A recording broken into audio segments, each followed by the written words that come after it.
The nature of many health disparities is dependent on the people experiencing them. For example, an African American patient may be loath to take an experimental drug because they don't want to be treated as a guinea pig. A Hispanic patient may not receive the best care as a language barrier prevents them from clearly understanding their options. Some of these factors span different communities who may not be able to take time off work to ensure that they have regular checks. And some are further complicated by people who find themselves at the intersection of different minoritized groups. So in this episode, our hosts Brandon and Sarimar join forces to discuss their experiences with their respective communities and share their ideas on how to make access to cancer care more equitable for all.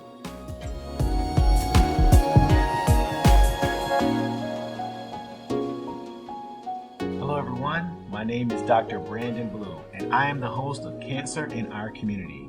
We're having conversations about Black health equity. And I am Dr. Sarimar Agosto, the host of Cáncer en nuestra, Comunidad, where we're discussing health equity in the Hispanic and Latin American community. So, listeners, you may have noticed we have two hosts today.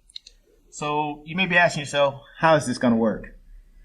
Well, I believe in the podcasting community, this is what you refer as a crossover episode, right? Well, that's what I understand anyway. So, our regular audience, you already know that we have the podcast, and we also have a sister series in Spanish hosted by my colleague, Sarimar. So today's episode is for us to learn a little bit more about some of the unique challenges that are faced by our own communities, and also where this crossover in health disparities comes into play, and actually talk about some of the experiences of patients and some of the loved ones. That's right, Brandon. And the launch of Season 3 of our respective podcasts felt like a great opportunity for us to get together to learn more about the work the other is doing.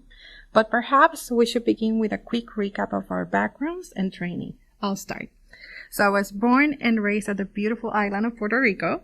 I went to medical school and internal medicine training back home, and I relocated to the United States, specifically to Texas, to do a fellowship in endocrinology. I was very passionate from personal experience into making a difference in the endocrine cancer and thyroid cancer fields. So I was blessed to have the opportunity of training at MD Anderson at the Oncologic Endocrinology Fellowship. And being that this is such a unique niche that there's only 10 of us with that specialty, I've always felt as the first Hispanic that graduated from the program like a very important sense of duty of basically giving it back to the community and staying within academic medicine to hopefully train the next generation of health equity advocates. You know, I hear your story and it's very similar to mine. So I grew up actually in Florida. I'm from St. Petersburg, Florida. And so I went to Florida State, go Noles. But I left college and went to medical school in Nashville, Tennessee. It was in Nashville where I basically said, all right, I know I want to be an adult doctor. So I did internal medicine at WashU in St. Louis. The funny thing about it is that as much as I talk here on the podcast, I was also a big talker in residency. Mm-hmm. And so I knew that if I were to specialize in cancer, I would never get in trouble for talking too much, right? Because people always like to spend a long time explaining cancer and cancer-related issues. So I decided to focus on something that I enjoy, but also something where I can connect with people. And so cancer really hit a lot of different check boxes for me. But after that, once I really kind of understood during my fellowship that, you know, cancer is a very complicated thing and that we use the word cancer, but there's so many different types. And so after I finished my hem-onc fellowship, I decided to come to Moffitt to specialize in bone marrow transplant and cellular therapy because I know that these are some of the areas that people from the Black and African American community unfortunately don't really have access to. So I wanted to kind of be just like you, that kind of beacon of light, that beacon of change. And so I said, well, what better place to do it than to actually come right back home to the Tampa Bay community, exactly where I grew up, and literally 30 minutes door to door from where I went to high school. And so that's why I'm here, and that's really some of the impact that I plan to make in the Tampa Bay community. And so I think this was really a good overview of, kind of how we got into the medical field, but I think a little bit less clear of really the health disparities and like how do health disparities kind of play into our medical training. So, I want to just kind of bring it full home, Sarimar. Like, can you talk about when did you notice gaps for the Hispanic patients? I know that you did some of your medical training in Puerto Rico, and so was that where you saw it? And then once you identify it, how did you say, all right, I know that this is how we make this better? Yeah, certainly. I feel that life experiences is that first realization of healthcare disparities. It's one of those things that once you see it, you just can't go back. I think my first exposure was even seeing cancer care in loved ones.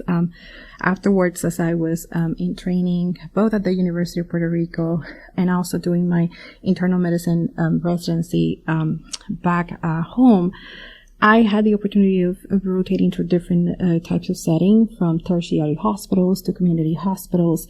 And we took care of a lot of the underserved communities in Puerto Rico, given the limited amount of physicians back in the island or access, to rural areas. There was a long wait for appointments for our patients.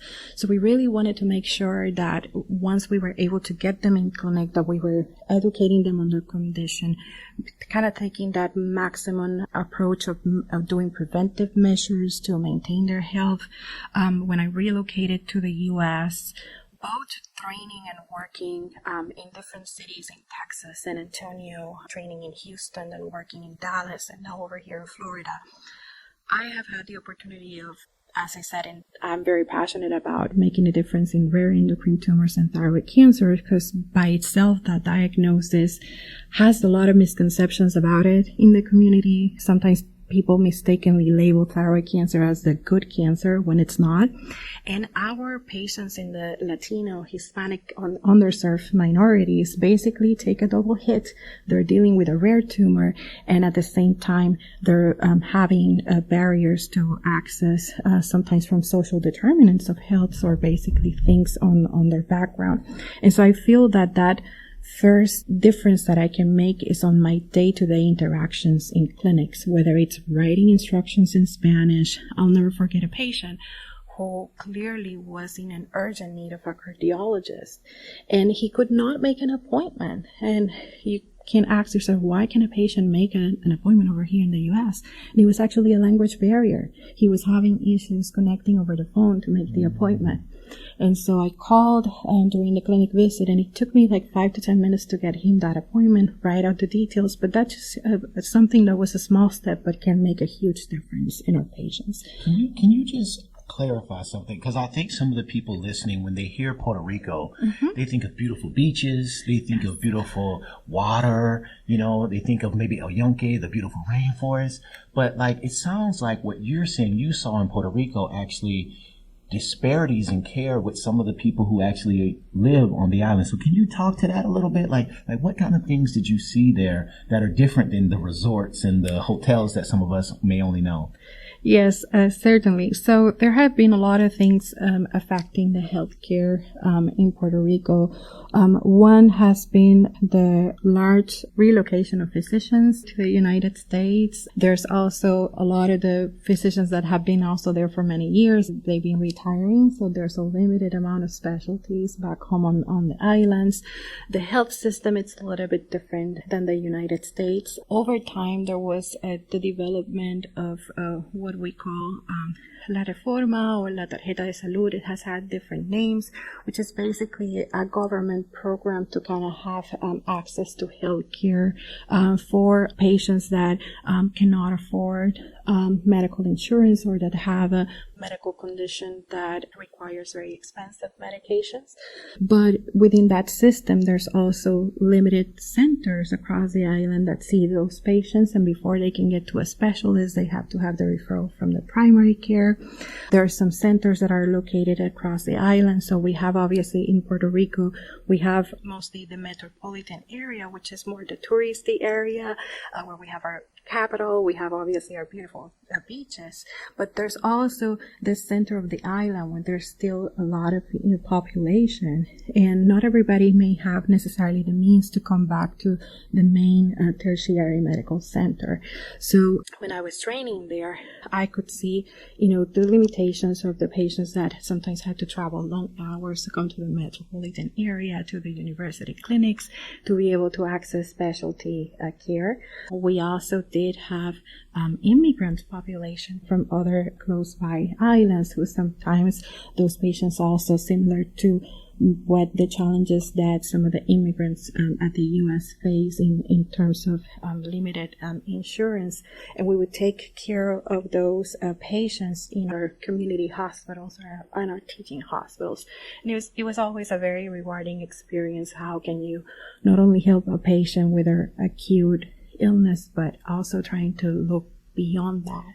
What can I do? And engaging into that multidisciplinary discussion with our social worker, with our community liaisons that help us, similar to the U.S. and take care of those patients. I think that is new information to me. I'll be honest with you. I didn't hear anything about this type of level of disparity in Puerto Rico. A lot, as you mentioned before, a lot of times when we go to Puerto Rico, like you said, we may go to the outskirts and, the brim of the island. But as you said, in the center, yes, away from the beaches, there's people who are in need. And so I really appreciate learning about that. And not only that, but there's people that come from other islands to Puerto Rico just to try to seek medical care. So I want everyone to really listen to this information, because the more that we know, the more that we grow. And so I do appreciate you, because I feel like I just grew 6 inches just now. So I appreciate it. Thank you. I do have to highlight that, working at Moffitt has been very rewarding, because we do get the opportunity of having a lot of partnerships with Puerto Rico. And, that has felt like being able to lend a hand to those in need, or those patients that are able to come here and see our specialists here, and also collaborations in research, because I think, there's strength in union. I've loved that we're sharing this podcast today, because I know that even after this, we'll be able to have communications or collaborations across our communities. Let's do it. I think that that's one thing that people need to understand, is that, it's not just the Black or African American community, or it's not just the Hispanic community, but some of the same problems that the Black and African American community, the Hispanic community faces as well. And so we use the term just underrepresented minorities, because we all unfortunately have a lot of problems that we would love to get better, And so I think both of our podcasts are just ways for us to really share the information with the people, but also let people know that we're very similar. And so it's some of the things that people might say, oh, well, this only affects us. Like, no, you look over to your Hispanic brothers and sisters, and they will tell you likely the very similar story. So I appreciate us for, being able to do that, and Moffitt to be able to support us working together, but really for the same purpose. Exactly. So, Brandon, I feel like share a little bit of my first, encounters with health disparities, but how did you have that first shock at, finding a health disparity, and how did you decide to work towards achieving health equity? Yeah, so for me, I'm similar to you as well. Like I didn't really know much about health disparities, that there were really differences with people based off of either how they look or how old they are or where they live. I just thought, hey, you go to the doctor, you get seen, and you get medicines and you got better. I really had a very limited knowledge of exactly how things work. But one of the things that I noticed, that once I actually got into medical school, I noticed when I went to the hospital that people were asking me questions where I would think they should be asking the old gray-haired doctor in the corner. And I was like, hey, I'm a student. Well, don't, that's me, But really, people felt a sense of connection. And I understood for the first time the word health literacy. And I understood that there was a group of people who you tell information to that just may not understand it on the same level. I think reading, writing, very complicated medical things and terminology that we use in healthcare, I think sometimes just is unfair for people. And I think that I knew that that was kind of my role in life, was to say, all right, I need to take these very complex medical terms and issues and be able to explain them to the people that look like me and come from where I come from, who talk like I talk, and make sure that they understand what's happening. Because I quickly saw that people were saying yes to things that they had no clue what they were signing up for. And I felt honestly that was not fair to them. And so I really think that, that was my mission, and that's kind of part of my purpose, was to say, hey, I know that this is complicated, and I know we're talking a lot of sciencey stuff here, but let me explain to you what that means, and let me tell you how that will affect your body. And I think just putting things in very simple terms was something that I think drew me to be able to kind of close that gap with health disparities, because we all want the same thing, whether you have a European background, a Hispanic background, a Black or African American background. We all want to get better from cancer, but we all have to make sure that we understand what is the cancer, how it will affect our body, how it will affect our families, right? But if you don't understand those things, it's hard for you to be able to feel comfortable with your treatment, to even know what your treatment is. And so I just thought that I could help be that catalyst for change.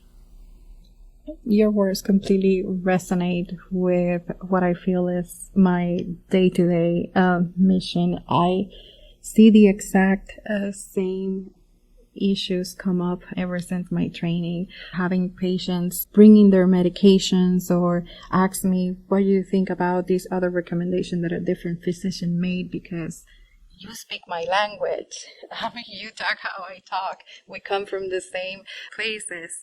And in that trust of being able to connect, having that representation, being able to have a patient see themselves reflect and see that their doctor, it's basically on their corner. I tell my patients, I'm with you fighting this journey. You're not alone. I do believe knowledge is power. And I take a lot of time on my visits going through all the side effects of what to expect, when to call, when you need to come in, because the earlier we know about potential side effects, the best way that we can manage and be able to continue the treatment.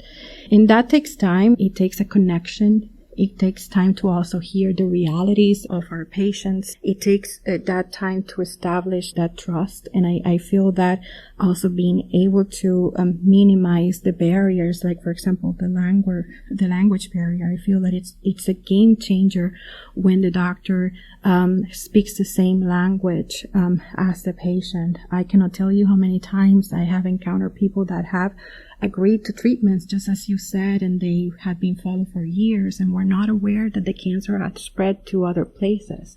So I've learned to always start either by doing a very detailed summary of where we are, asking how much they understand, and making sure that they're comfortable asking questions. There's no dumb questions. All questions are valid. Something that always resonated with me was that I had a mentor who said, Sarimar, you know that you can really explain and know a term when you're able to explain it to a 5-year-old. And I never underestimate my patient's ability to understand things. Everybody has the ability to understand what they're going through, and we can always implement the medical terms so that they're able to understand when other doctors and other healthcare personnel come in. But it's always important to have that also in more common terms so that they feel that they're empowered and that it's not the cancer in control, it's our patients that are in control. Now you bring up a good question because a lot of the things that we discuss every day with people are very difficult in English, right? Mm-hmm. And sometimes if English is our primary language, we have a hard time even describing to people who English is their primary language. Mm-hmm.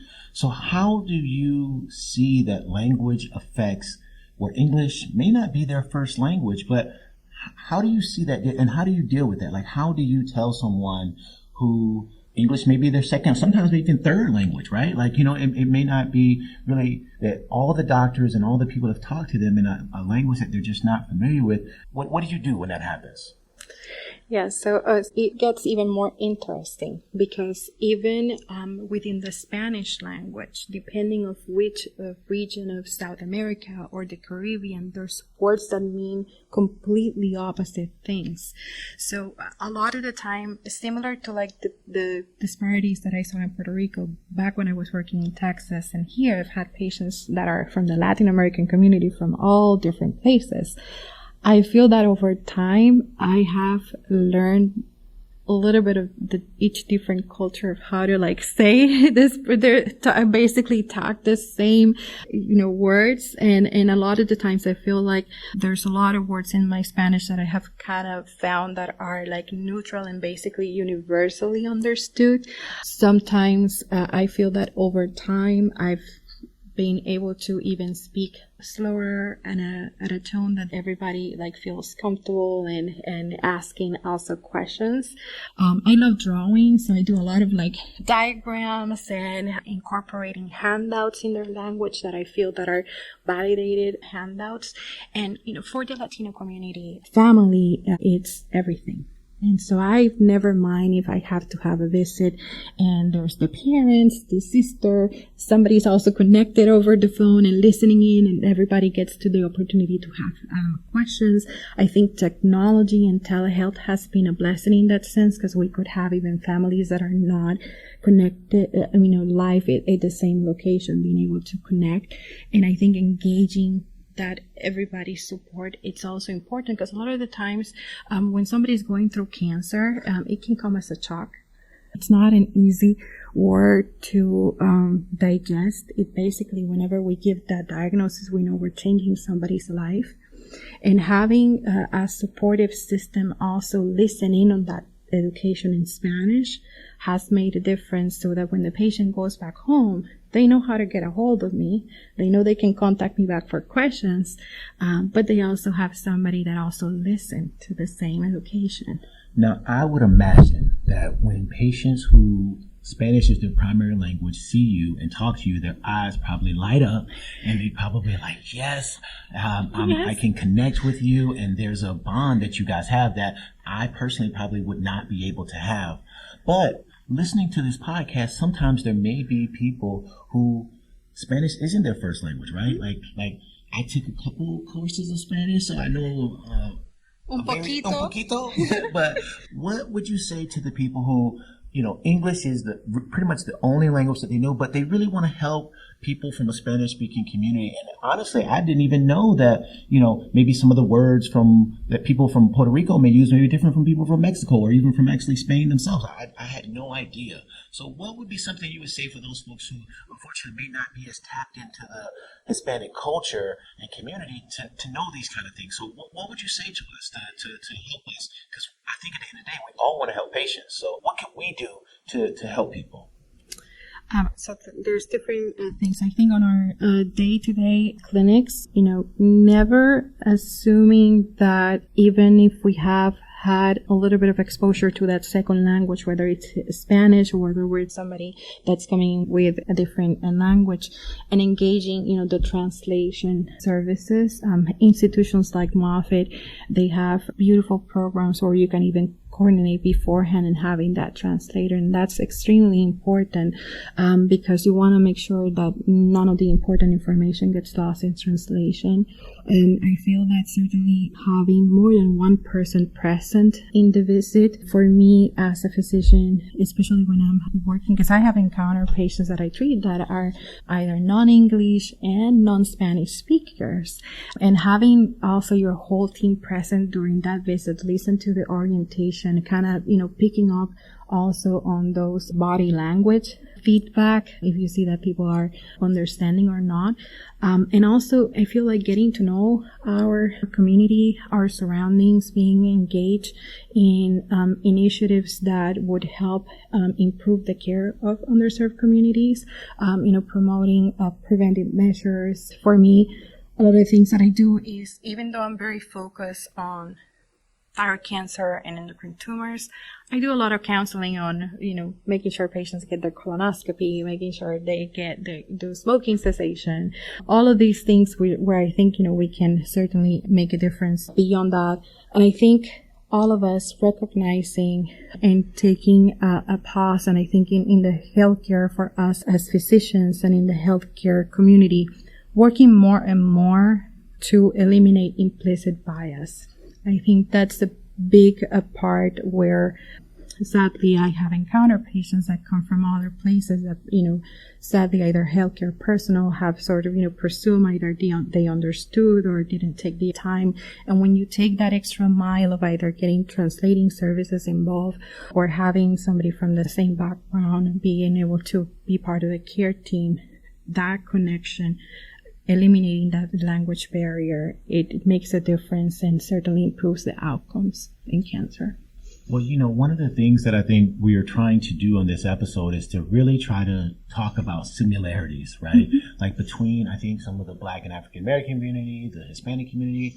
And I wanted to talk about some of the barriers. We talk about how we are not having as much access for both of our groups to seek the best treatment. Would you say that some of the biggest problems would be things like what we call socio-economic status, or, having money to get to the doctor? Would it be things like they just live far away from big centers like Moffitt and big healthcare centers? Is it more of they're working, and so because they're working, they're having a hard time getting time off from work, or, transportation? Like, what would you say would be, kind of some major things to say why people from the Hispanic background community just may not have as much access to the healthcare that we know can help them? A little bit of all of the above. A lot of the times the delays in care that I see are not necessarily from mistrust towards the healthcare community per se. Is that many of the Latino community members are people that have relocated to the United States to have a better future for their families, and that sometimes implies working long hours. A lot of the times there could be multi-generational families where one or two people are the main providers. We just saw in the pandemic a lot of the people from underrepresented minorities were the frontline workers, and they continue to do the works that basically never stop. And it's hard to take time off sometimes to, go to the doctor. There's also the concerns of cost, because there's a cost to healthcare. But I think it's always important to highlight to our audience that there are resources. More and more, there are ways for people to have access to primary care, to preventive measures. There's health fairs. So it's important. We shouldn't have the mindset that we're not going to have access, but just, be able to try to look for it. A lot of the places of the United States, there's community hospitals that are able to open their doors and clinics to those that may not have the fortune of being able to afford more expensive insurance, and they can still get great health care, because I've worked in some of those places, and I can tell you that from the people opening the doors to the nurses to the doctors, they're all invested in making a difference in our community. Obviously, we have talked about the language barrier. It's certainly a game changer. I think we also should cover the topic of, for example, representation on clinical trials. I have seen that sometimes there could be certain mistrust or concerns about going into an quote experimental drug, and we actually need more and more people from our communities to participate in these trials, because they can be sometimes the opportunity to have access to cutting edge medications that can make a difference in their healthcare, and also at the same time make a difference in the future of cancer care in people in our communities, when we can prove that the medications also continue to work and have benefit effects in our communities. So, I feel like I'm able to interchange the Black and African American community and Hispanic community with a lot of those same problems, because we have a lot of those same issues. We saw that COVID was not friendly to either of our communities, that unfortunately there was a lot of African Americans who really were on the front lines, just like the Hispanic community, and unfortunately didn't have the luxury to work from home, didn't have the luxury to just take time off, didn't have the extra financial backing to survive a missed check or two missed checks, right? And unfortunately that led to a lot of big issues that unfortunately did snowball. And so I do think that we're still kind of digging ourselves out of and climbing out of some of the hole that we had with COVID.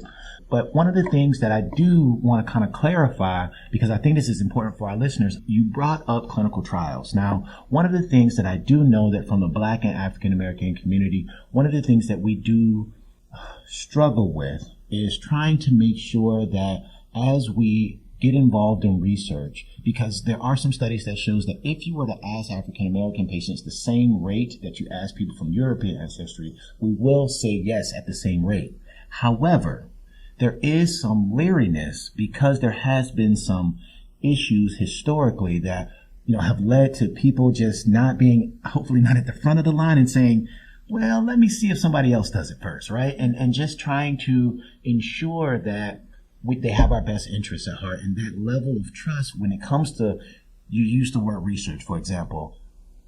As an African American, sometimes I may take that same word research and actually have a negative connotation and say, oh, no, because the first thing I think of is guinea pig, right? Like, and I'm not a guinea pig, and you're not going to just experiment on me, right?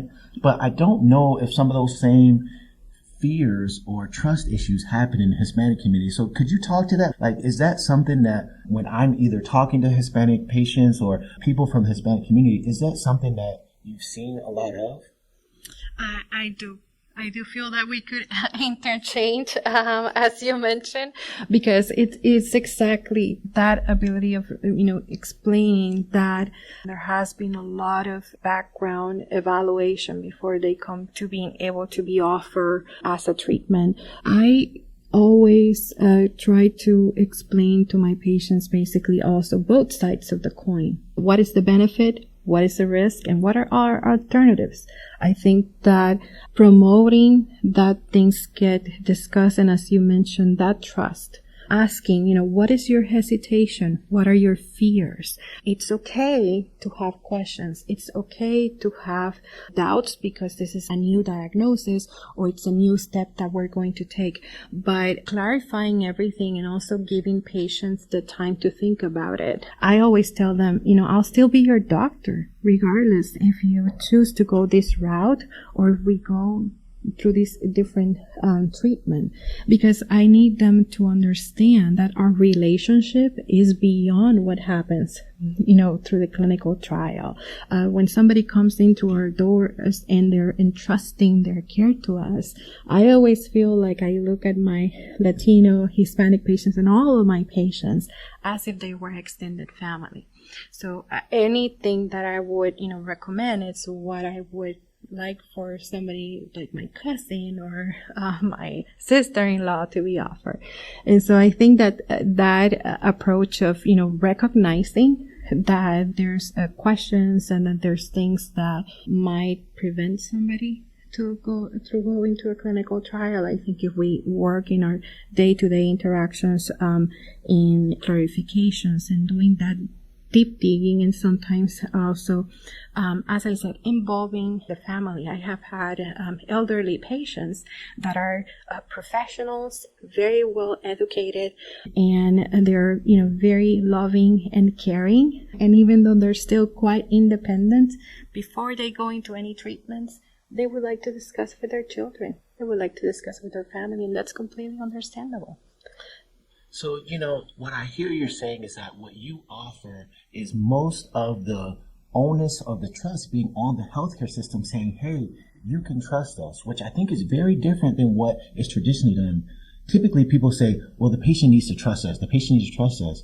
But if we don't give them a reason to trust us or tell them why they should trust us, then how do they know that this is a safe place? So I do appreciate you letting people know that, this is a safe place and you offer a safe place for your patients. So I think that's remarkable. One of the things that I do think that probably needs to be discussed that we have not talked about so far is the barrier of citizenship.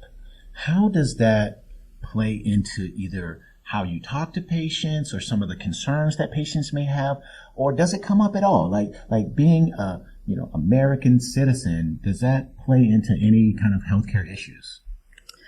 So I think we cannot hide, obviously, that having citizenship can facilitate sometimes having a, good job that will give them a financial opportunity to have a good insurance, being able to have access to sometimes top-notch facilities and opportunities for education, even sometimes might be different for U.S. citizens versus non-citizens. And, obviously these are sad things. And I feel that, every day I work to hopefully the day that there's no difference for anybody where we're living.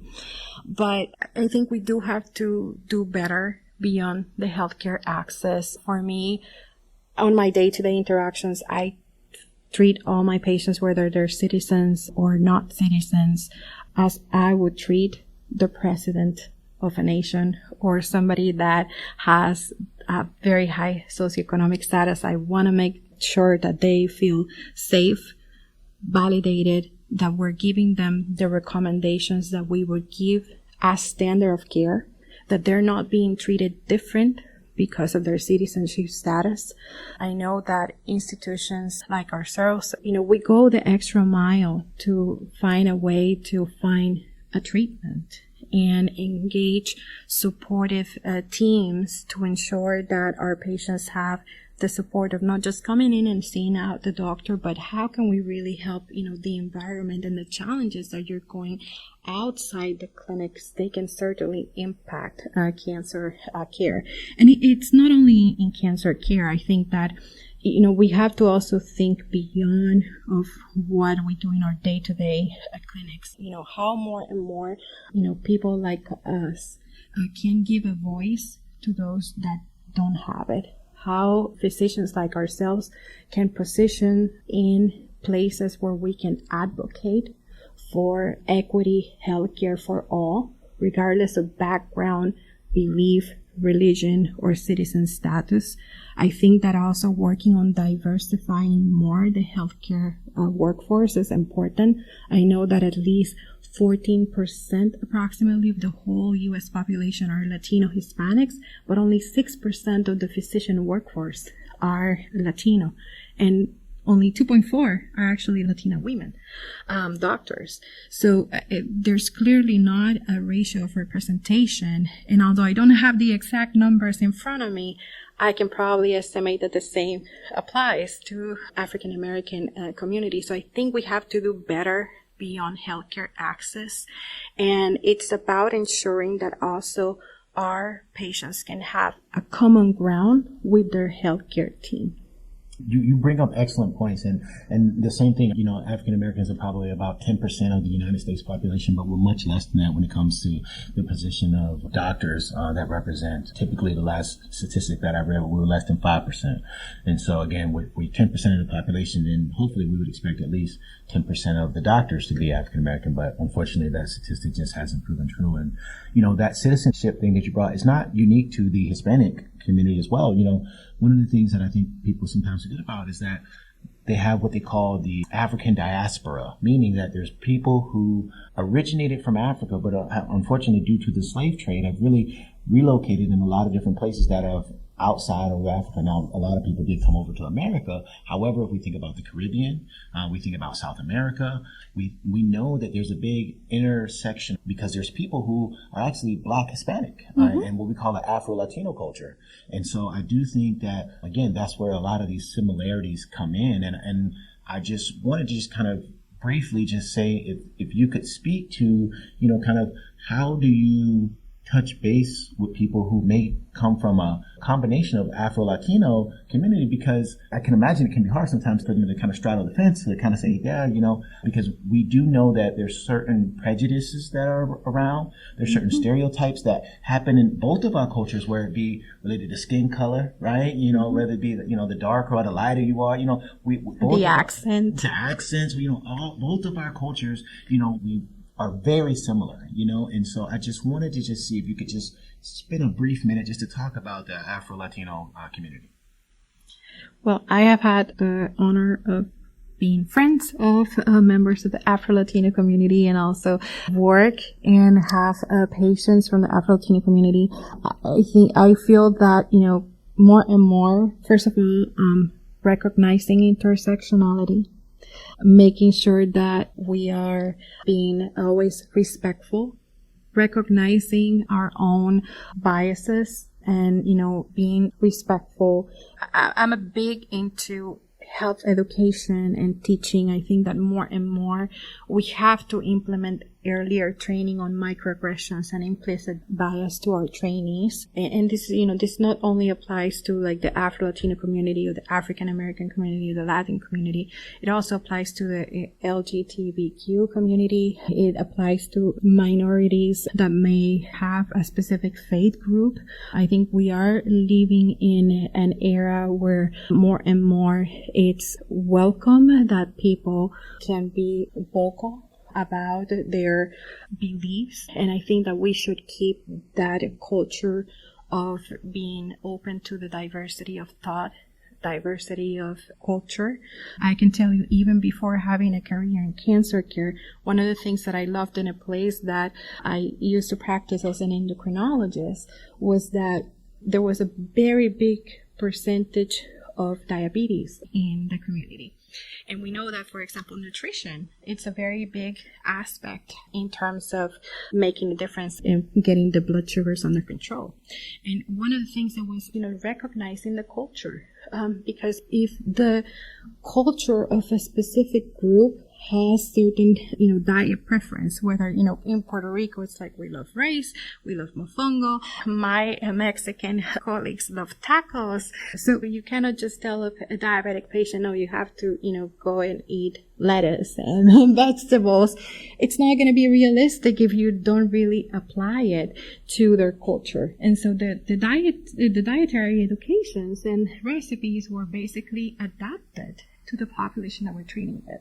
And so I think we have to do similar approaches in our cancer care. It's understanding the whole background, beliefs and preferences of our patients and how they identify themselves. So what I hear you're saying is that people are more than their diagnosis. You are more than just a breast cancer person or a, lung cancer person. You are an individual with a family, with a history. And just know that regardless of whatever marginalized community you come from, whether it be the Black and African American community, whether it be the Hispanic community, whether it be the LGBTQ plus community, that we're here to support you and that we know that it's not easy being a marginalized group of people, whether that be access to care, whether it be language differences, or whether it just be cultural differences about how you understand research in healthcare. We are here to have these kind of conversations, and I think that's the whole purpose of the podcast. But now we get to the fun part. We get to talk to people about what makes them happy.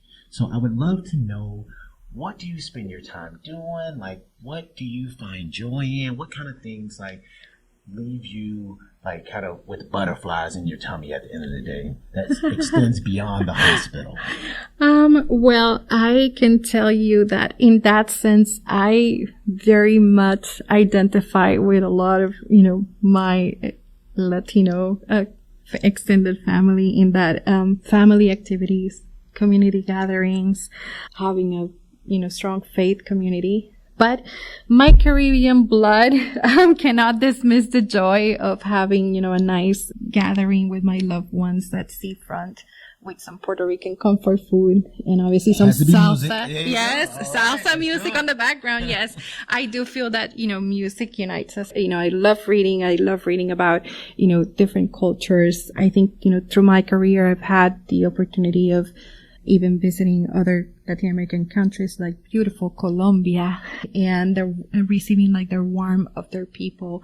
And I think, there's activities like obviously reading, writing, a little bit of painting. I'm not Picasso and don't pretend to be.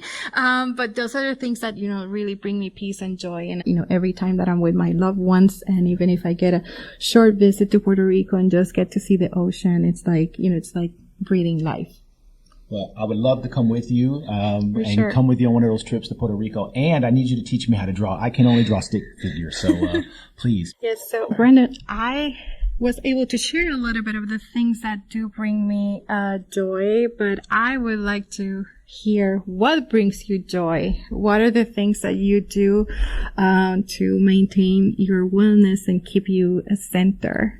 As I mentioned, we're pretty similar. So, family activities is super important for me. So we call them barbecues, right? So we go to the park, we put some food on the grill. We may not have salsa playing, but we got some good R&B, some jazz playing. I love fantastic. Jazz. And, we might do a little 1-2 step, and really making sure that people feel loved. That's really what I'm about, is sharing love, just making sure that my family knows that I love them. And, I have 3 little ones, and so they keep me running. And so while I might dance a little bit at the park, most of the park is me chasing behind them and pushing them on the swing. So that's what brings me joy. Fantastic. We certainly have to plan a trip for Puerto Rico for you to be able to attend a Jazz by the Sea session. All right. I'm going to hold you to it. But that's our time for today. I really appreciate you coming and talking and us both being able to explain some of the differences and similarities between the Black African American community and the Hispanic community. Thank you for your time today. Thank you. Thank you so much for the opportunity, for all of the beautiful people that are listening in. We hear you. We're here to give you voice. We're advocating for you. Please do not give up. For those of you that are fighting cancer, know that there's a whole team here on your corner. As you can see, the things that we share in common are the things that really unite us, and we're all more similar than what makes us different. I hope that everybody also is able to continue to tuning in to the Spanish series of this podcast. And thank you, Brandon, for having me today.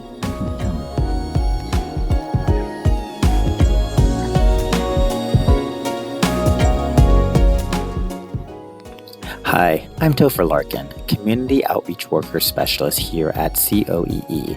And here are some upcoming events where you can find COE out in the community near you. On August 28th, COE will be part of the inaugural Brandon Senior Center's Senior Fair from 9 to 12, providing essential information on prevention, early detection, and life-saving care. On September 7th, we will be at the Mount Zion Missionary Baptist Health Event from 9 to 12, hosted by the Charmettes of Tampa Bay. This event will feature a panel of experts, mobile mammography screenings, and other resources for the community. To stay up to date with COE events and announcements, or to collaborate with us in the community, please visit our website, follow us on our social media channels listed in the links, or send us an email at coe-office@moffett.org. That's COEE-office@moffett.org. We look forward to seeing you out in the community.